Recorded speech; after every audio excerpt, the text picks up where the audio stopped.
चाहती हैं कि प्रभु जो वरदान मांगेंगे मिलेगा। बोले मिलेगा, मांग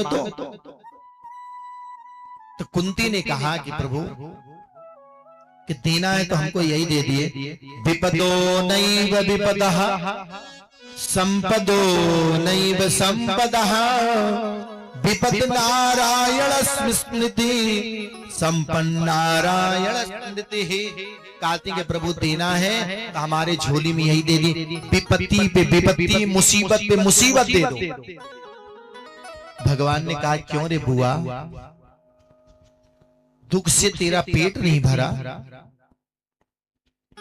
अरे तू ऐसे घर में पैदा हुई कि कुंती भोज राजा ने तुझे गोद लिया, ऐसे पुरुष के साथ में शादी हुई तेरी कि पांडु का रोगी था वो भी नहीं रहा, पति सुख भी नहीं मिला।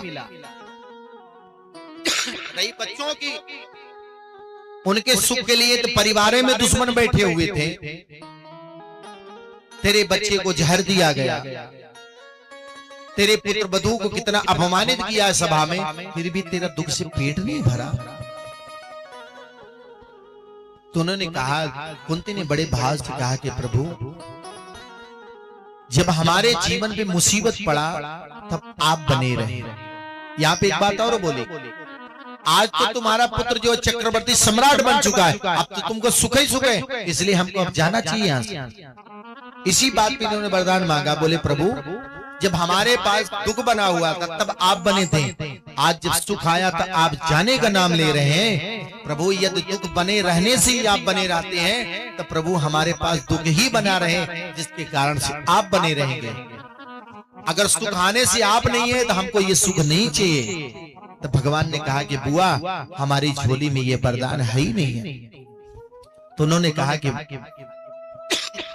जब आपकी झोली में ये वरदान नहीं है तो ऐसा करिए कि आप रुक जाइए।